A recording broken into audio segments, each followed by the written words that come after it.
एक लक्षात घ्या माऊल्यानं, आपण आई आहोत आणि आई होणं नाही का हेच मोठं भाग्य आहे.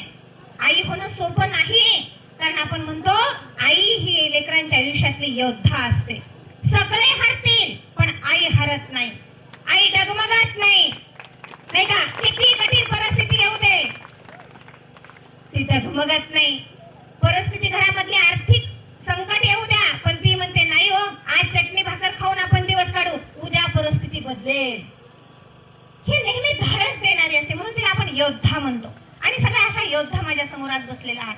मौलाने एक सांगू का, जेव्हा एक आई ठरवते, जेव्हा एक आई ठरवते की आपलं लेकरू कसं बनलं पाहिजे, काय घडलं पाहिजे, तेव्हा ते तसंच बनतं. कारण आईच्या प्रार्थनेत तेवढी ताकद असते. या ठिकाणी ज्यांच्या प्रतिमांचं पूजन आपण केलंय, या दोन माता आपल्यासाठी आदर्श असल्या पाहिजेत. लक्षात घ्या, आज राष्ट्रमाता राजमाता जिजाऊंना काय कमी होतं मला सांगा. अवघं वैभव त्यांच्या पायाशी लोळण घेत होतं. त्या म्हणतील ते शब्द, त्या शब्दाला सामर्थ्य प्राप्त होईल एवढं वैभव त्यांच्या पायाशी लोळण घेत असताना मात्र या माऊलीला झोप लागत नाही. बघा, आपण किती छोट्या छोट्या विचारात गुंततो, किती छोट्या छोट्या गोष्टींना आपल्याला टेन्शन येतं. आपण म्हणतो मला फार टेन्शन आहे आणि देवाने एवढी संकट माझ्याच नशिबाला का घातली, दुसरी नाही का मिळाली याला. पण मला सांगा, एवढी ही आपली राजमाता राष्ट्रमाता जिजाऊ मासाहेब एवढं वैभव पायाशी असताना सुद्धा त्या मऊ अंथरुणावर त्यांना झोप लागत नाही, त्या वैभवात त्यांना झोप लागत नाही, त्या वैभवात त्या रंगत नाहीत. कारण का, काही भली माणसं असतात समाजात ज्यांना समाज संकटात असताना, आजूबाजूचे लोक संकटात असताना झोप लागत नाही. आपल्या परीने काय करता येईल यासाठी ते धडपडत असतात आणि अशी धडपडणारी माणसं या महाराष्ट्रात जन्माला आली. राष्ट्रमाता राजमाता जिजाऊनी आई शिवाई देवीला पुत्र मागितला. मातानो काय, कशासाठी मागितला हा पुत्र? शिवाई माते मला पुत्र दे. कशासाठी, कशासाठी पुत्र दे? तर इथल्या जनतेचं रक्षण करण्यासाठी पुत्र दे.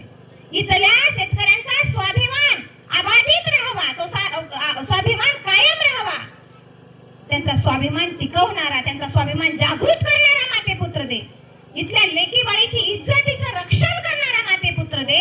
इथल्या स्त्रियांना सन्मान देणारा माते पुत्र दे.